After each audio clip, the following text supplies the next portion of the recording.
Olá, meus amigos, boa tarde. Mais uma vez aqui, doutor Antônio Martins Farias. Há muito tempo quero pedir desculpas a você, meu irmão, minha irmã, que há muito tempo espera um vídeo meu, parei de gravar. Eu fiz vamos dizer assim, um período sabático, né? Para analisar se realmente o que eu estava falando tem fundamento. Eu confesso, como eu só sei falar de política, não posso falar de outra coisa, né? Eu tenho que falar de política. Infelizmente é que política no Brasil está difícil, está complexo, muito pesado o ambiente que a gente pisa, né? Por causa da violência que se transformou a política. Política não é violência, política é troca de ideia. Democracia é você conviver com os contrários, né? Não podemos querer eliminar, não temos inimigos na política, não temos inimigos no Estado democrático, né? A gente precisa de compreender isso de antemão para que a gente possa fazer uma convivência pacífica, né? Eu não quero, nesse vídeo de retorno, não quero fazer críticas pessoais, né? Eu quero falar de um modo geral. Me preocupa muito o aspecto da política econômica, né? Hoje, 30 de janeiro de 2024, as pessoas os jornais noticiando que o déficit foi de 230 bilhões de reais. É muito alto, né? E o ministro da Fazenda tentou explicar que parte desse déficit foi em consequência do pagamento de 45 bilhões para pagar precatórios atrasados, né, que foi feito aquele desastre da política econômica do presidente Bolsonaro, que resolveu não pagar os precatórios, dar um calote, e também o repasse de verbas pela perda da receita do ICMS, que também o presidente Bolsonaro tirou receita dos estados para que os combustíveis não sofressem alteração de preço. Então, sem analisar isso, eu quero dizer, sem crítica, né? Não quero aqui dizer quem está certo, quem está errado. Só me preocupa o déficit que é muito alto. Essa política que eles estão dizendo que querem um déficit público zero em 2024, eu torço para que ele alcance. Será muito uma tarefa árdua do ministro da Fazenda, porque ele encontra a oposição no seu próprio partido, né? O PT é um partido que não tem responsabilidade, nunca teve responsabilidade fiscal. A política do PT sempre foi um desastre, gastar, né? Por onde passou o PT, ele destruiu, né, financeiramente os estados, os municípios. Isso é uma característica do Partido dos Trabalhadores. Ele não tem responsabilidade fiscal. Mas o ministro Haddad, ele tem dado entender que tem como meta, né, manter um equilíbrio das contas públicas. Isso é fundamental, né? Porque o Brasil precisa de ver suas contas, né? O Brasil não pode viver sem responsabilidade, né? Eu estava vendo que ontem, numa Folha de São Paulo, no jornal Estado de São Paulo, divulgava que o governo precisa de alterar a aposentadoria do trabalhador rural, aumentando de 55 mulher para 60 e o homem para 62, e o trabalhador rural de 62 de 60 para 65. É claro que isso é uma notícia, tá? Não é lei, então isso não tem efeito jurídico. Porque o déficit da Previdência apurar a contribuição previdenciária do setor rural foi de 9 bilhões em 2022, 2023, e a despesa foi de 159 bilhões. Então há uma disparidade muito grande entre o que se arrecada, né, de previdência social, de contribuição social e o que se paga. Então, uma das alternativas que um dos economistas de uma grande instituição apontou é que tem que elevar, né, a idade mínima do trabalhador rural, que não foi alterada com a reforma de 2019 do Michel Temer, a emenda constitucional 103 de 2019, que foi um remendo da Previdência, porque não resolveu a sangria da Previdência Social, porque ela só prejudicou o trabalhador do setor privado.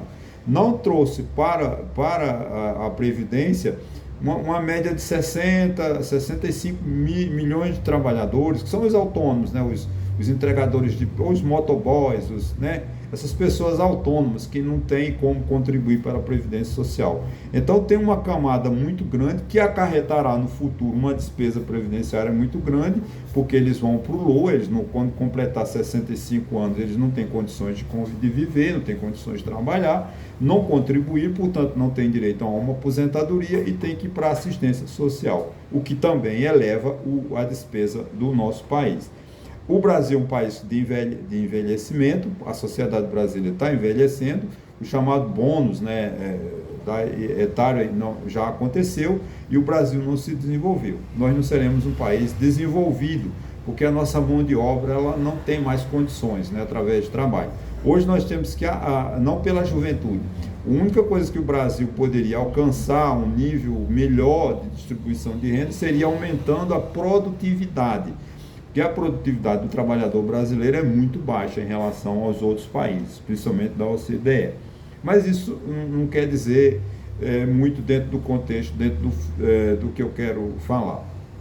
É fundamental que o governo respeite as contas públicas, porque realmente, né, os municípios não fizeram a reforma tributária, os estados também não fizeram a reforma tributária. Então, muitos estados e muitos municípios, em 2028, 2030, 2032, se eles não fizerem uma reforma na Previdência, acaba a capacidade de investimento, porque a despesa previdenciária vai equilibrar quase com a receita.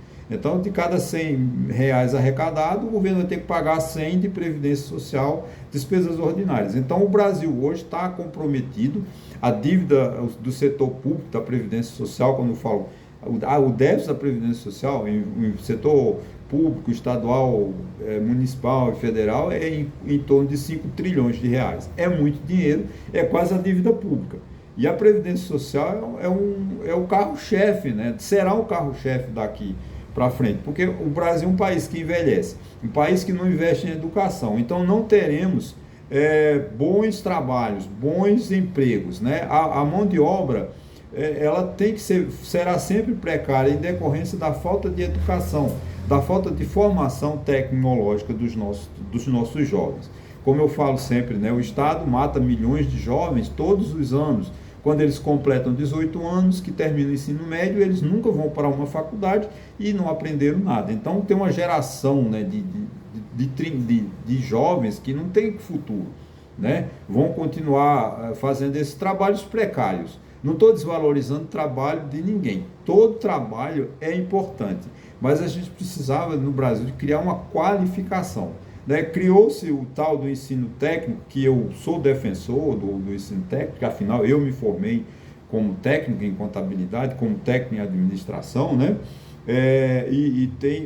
Tem um respeito por isso, mas criou-se uma espécie de preconceito nas escolas, porque nas escolas quem faz o ensino técnico, você não tem o ensino médio e é um trabalhador de péssima qualidade, o que não é. É de péssima qualidade porque o empregador não sabe absorver essa mão de obra. Você vê uma cidade de Santa Cruz do Capibaribe, que é uma cidade técnica, uma cidade que tem como seu carro-chefe a confecção, roupa, tecido. Né? E o Senai, o Senac não consegue entrar em Santa Cruz do Capibaribe porque ele não encontra onde treinar os seus estudantes, porque os empresários eles não acreditam na escola, eles querem pegar o empregado e começar a trabalhar direto. Então o Senai e o Senac aqui em Santa Cruz do Capibaribe encontram dificuldade de alojar, vamos dizer assim, de alocar os seus estudantes para o estágio, que é fundamental na formação acadêmica de qualquer sociedade. A empresa,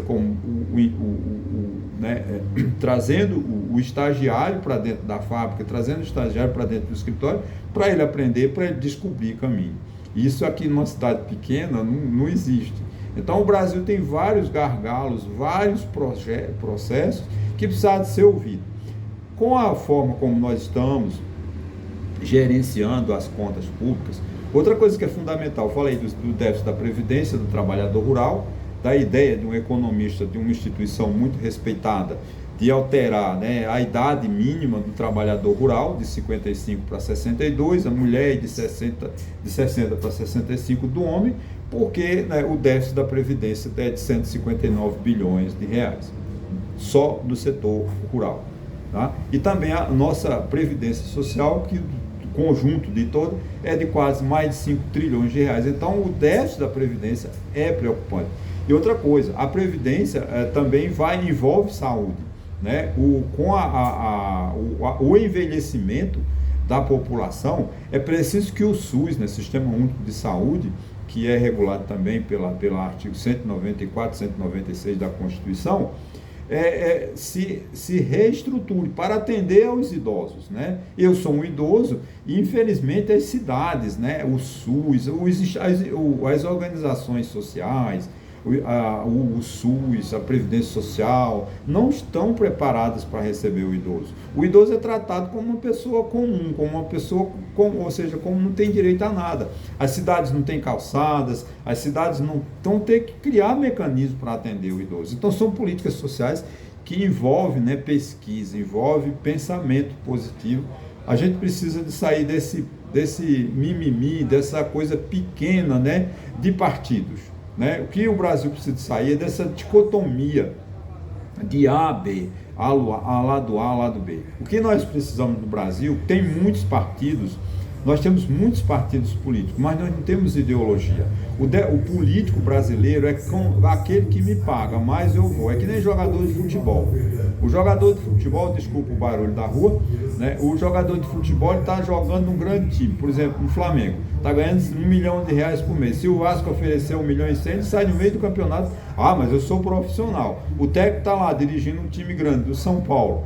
Está fazendo um projeto de 2, 3 anos. Ele mandou contratar a equipe, fez um orçamento, aprovou aí chega a seleção, convite para a seleção brasileira, ele larga o São Paulo no meio do caminho e diz, não, mas eu sou profissional, não posso perder a qualidade.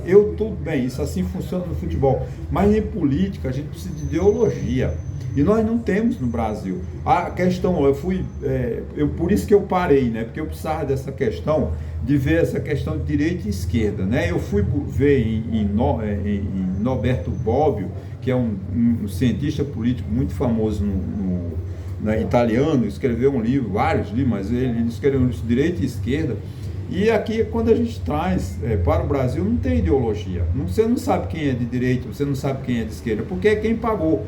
Você ainda constrói, por exemplo, o presidente Lula ganhou. Os partidos que estavam com Bolsonaro foram para o Lula pedir ministério. E os partidos que estão com Lula estão também nos governos estaduais, onde tem, quer dizer, não tem ideologia. Não pode ser o MDB ter ministro, apoiar o governo de São Paulo, que é a oposição a Lula, e o MDB ter ministério do Lula. O Podemos, né, ter ministério do Lula e apoiar o governador de São Paulo. Gente, não tem lógica. Então, o Brasil, enquanto ficar nessa questão partidária, não vamos chegar a lugar nenhum. O Brasil está com sérios problemas de segurança pública. Né? Os estados do Rio, o estado de São Paulo, Pernambuco, não tem polícia. Não tem segurança pública em Pernambuco. Né? A gente não vê, as estradas de Pernambuco estão destruídas. A governadora está um ano, o que é que ela faz? Eu não sei o que é que a governadora faz, porque a gente vê pouquíssimo movimento do governo. Né? Eu procuro ler nos jornais e não vejo notícia da governadora, porque ela não tem o que fazer. Ela fica sempre, porque os recursos são escassos. Né? Não estou criticando, não. Porque não tem condições. O estado de Pernambuco está quebrado. O Brasil está quebrado. O Brasil está... Gente, crescer 3% ao ano é piada. Fazer festa, porque a nossa economia cresceu 3% em 2023, é muito pouco. A gente precisa de crescer muito mais. E para isso eu falei, investir em educação, investir em saúde, investir em saneamento básico, que a gente não tem essa política, porque a gente vive numa política partidária, né? O governo dos partidos, o governo Lula é um governo do PT, não é um governo do Brasil. Não é preciso que o governo do PT governe o Brasil, mas não. O presidente Lula está governando para o PT, do mesmo modo como fez Bolsonaro, governou para o PL. E agora está essa briga. E quem paga o prejuízo é o povo brasileiro. É os 33 milhões de pessoas que não têm o que comer. E isso é a grande vergonha que a gente precisa. Eu quero um partido de direita, um partido de centro. Eu quero que tenha a oposição. A oposição não é ser inimigo, a oposição é troca de ideia. Né? Eu não quero aqui defender, só estou dizendo o seguinte, que o presidente Lula precisa de ter projeto para o país, não projeto para o PT. Assim, do mesmo modo como Bolsonaro, que já foi, não volta mais, né, está inelegível por 5 anos, só volta lá em 2030, acho que a idade não permite que ele volte, ele não vai também governar para o PL. O presidente do PL é uma empresa, porque os partidos políticos no Brasil, me desculpem, viraram empresas. São sociedades que se juntam no condomínio, lá no Congresso Nacional, para usurpar o orçamento público. Basta você ver a quantidade de emendas, né, que eles estão brigando amanhã não, dia 1º de fevereiro, que é quinta-feira, vocês vão ver a briga em Brasília pelos orçamentos. Porque eles não estão interessados no povo, estão interessados no orçamento. Então os partidos políticos, o Centrão, não está interessado no povo brasileiro, não está interessado na educação, não está interessado no SUS, não está interessado na violência, ele está interessado no orçamento que ele tem lá, que ele vai, as emendas que ele vai distribuir esse ano. Então a gente precisa de rediscutir isso, a gente precisa de fazer política, a gente precisa de ter novamente o retorno, né, de um projeto de Brasil, um projeto de país, que infelizmente nós não temos. É claro que eu não sou dono da verdade. Muita gente vai discordar do meu pensamento com razão, porque a gente está vivendo um momento que só defende A ou B. Eu não tenho ideologia. Eu não tenho ídolo, melhor. Ideologia eu não tenho ídolo. Errou, foi de acordo com a Constituição, eu elogio. Está contra a Constituição, eu critico. Ok? Muito obrigado e até a próxima.